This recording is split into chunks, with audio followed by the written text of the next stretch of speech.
కేటీఆర్ పై రేవంత్ రెడ్డి చేసిన కామెంట్స్ కి కౌంటర్ ఇచ్చారు. లోకేష్ ను అర్ధరాత్రి కలవాల్సిన అవసరం తనకేముందని అన్నారు కేటీఆర్.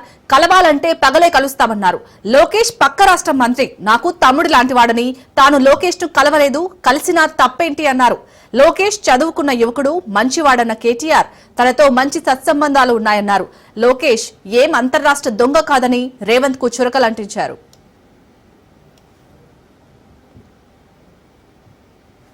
నేనేదో లోకేష్ ని కలిసినట్టు అర్ధరాత్రి పోయి మేమేం చేసినా బాజాప్తా చేస్తాం. బేజాప్తా చేయాల్సిన కర్మ మాకు లేదు. అయినా నాకు తెలియక అడుగుతా, లోకేష్ ఏమైనా నీలెక్క అంతర్రాష్ట్ర దొంగనా? లోకేష్ ఏమైనా నీలెక్క సంచులు మోసినోడా? లోకేష్ ఏమైనా నీలక చదువు రానోడా? కలిస్తే తప్పేంది? ఒకవేళ కలవలేదు, కలిస్తే తప్పేంది అని నాకు తెలియక ఇంకో మాట అడుగుతా. పక్క రాష్ట్ర మంత్రి, యువకుడు, నాతో డెఫినెట్ గా సత్సంబంధాలు ఉన్నాయి, ఇద్దరం కూడా ఫ్రెండ్లీగా ఉంటాము. కలవలేదు అని కలిస్తే తప్పేంది నాకు తెలియక అడుగుతా. అయినా మీ పెద్ద బాసు చంద్రబాబు కొడుకే కదా. నేను గూండానో దావుద్ ఇబ్రాహింనో చీకట్లో కలిసినట్టు డైలాగులేంద్ర హౌలా. నేను అడిగిందేంది, నేను చెప్పింది నేను దొంగను కలిసిన నీలాగా, లేకపోతే నీలాగా లోఫర్ రాజకీయాలు చేస్తున్నాను. ఢిల్లీలో పోయి చీకట్లో పోయి అమిత్ షా కాళ్ళు పట్టుకొని, చీకట్లో పోయి మోడీ గారి పాదాలకు ప్రణమిల్లి చిల్లర రాజకీయం చేస్తున్నానా? పక్క రాష్ట్ర మంత్రి, యువకుడు, నాకు తమ్ముళ్ళు అంటాడు.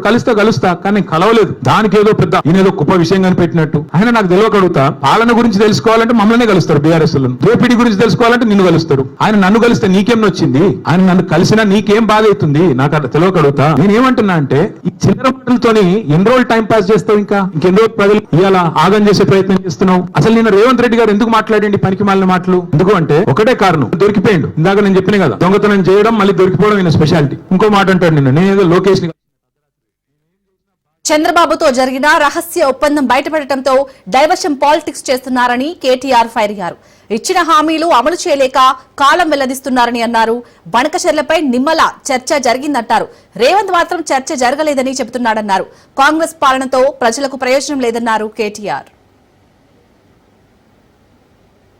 చంద్రబాబు పిలిచిన బనకచెర్ల గురించి అయితే నేను రాను డైలాగులు పెట్టినాడు, లీకులు ఇచ్చినాడు. లీకు వీరుడు ఇచ్చిన తర్వాత 24 గంటల్లో ఏం మారిందో తెలియదు, 24 గంటల్లో ఏం జరిగిందో తెలియదు. ఠకామని ఢిల్లీలో తేలిన తర్వాత స్పష్టంగా దొరికిపోయినాడు. ఈయనేమో బనకచెర్ల ప్రస్తావనే రాలేదంటాడు. ఆంధ్ర మంత్రి గారు రామానాయుడు గారు బయటకు వచ్చి మొట్టమొదటి ఎజెండా అంశమే బనకచెర్ల, దాని మీద మాట్లాడినాం, 30 రోజుల్లో కమిటీ వేస్తున్నాం, అయిపోయింది, చంద్రబాబు డైరెక్షన్ ఇచ్చిండు, రేవంత్ ఓకే అన్నాడు అన్న లెవెల్లో ఆయన మాట్లాడుతున్నాడు. దొరికిపోయింది దొంగ. తెలంగాణ ప్రయోజనాలను, గోదావరి జలాలను పూర్తి స్థాయిలో చంద్రబాబు గారికి తాకట్టు పెట్టిన అని దొరికిపోగానే మళ్ళీ డైవర్షన్ స్టార్ట్. కొన్ని రోజులు ట్యాపింగ్, కొన్ని రోజులు కాళేశ్వరం, కొన్ని రోజులు ఫార్ములా, ఇంకొన్ని రోజులు డ్రగ్స్, మన్ను మశానం, వాడి బొంద తప్ప ప్రజలకు పనికొచ్చే ఒక్క మాట, ఒక్కటంటే ఒక్క మాట మాట్లాడినాడా?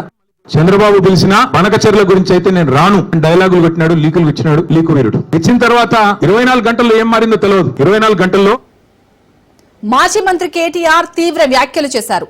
నేను జీవితంలో ఏనాడు సిగరెట్ కూడా తాగలేదన్నారు. రేవంత్ అన్ని డైవర్షన్ పాలిటిక్స్ చేస్తున్నారని ఫైర్ అయ్యారు. రేవంత్ రెడ్డి 20 నెలల్లో చేసింది శూన్యమన్నారు. నా విషయంలో ఓసారి డ్రగ్స్ అంటారు, ఓసారి కార్ రేసింగ్ అంటున్నారన్నారు. దురలవాట్లకు ప్రజలు దూరంగా ఉండాలని హెచ్చరించారు. రేవంత్ రెడ్డి ఇప్పటి వరకు రాష్ట్రానికి ఏం చేశాడు అని ప్రశ్నించారు. డ్రగ్స్, రేవంత్ రెడ్డి చిట్చాట్లకు దూరంగా ఉండాలన్నారు. రేవంత్ రెడ్డి సీఎం పదవికి అర్హుడు కాదు అని హితవు పలికారు. రేవంత్ వల్ల యూట్యూబర్లకు తప్ప ఎవరికీ లాభం లేదన్నారు. సీఎం రేవంత్ నాపై ఎన్నో ఆరోపణలు చేశారు, టన్నుల కొద్దీ కేసులు పెట్టారన్నారు.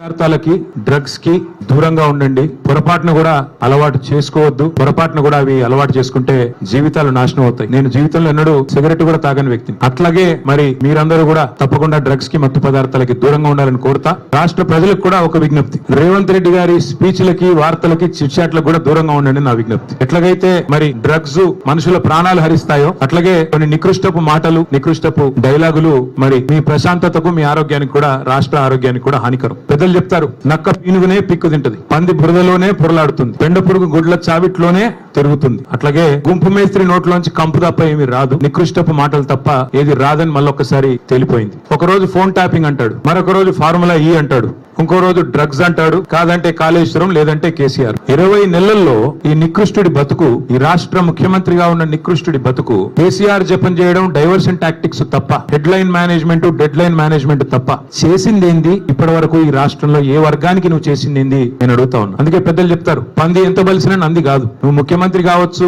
ఇంకో 3 ఏళ్లు ఉండొచ్చు, మురిపంగా డబ్బుల మూటలు దోచుకుంటూ ఉండొచ్చు, కానీ ఎన్నటికీ నీ బతుకు ఒక పెండ పురుగులోని పురుగు బతికే తప్ప నీది ఎన్నటికైనా కూడా కేసీఆర్ స్థాయి గాని ఆ ముఖ్యమంత్రి పదవికి ఉండే ఒక గౌరవాన్ని గాని, గతంలో మహామహులు ఆ పదవిని అధిష్ఠించారు.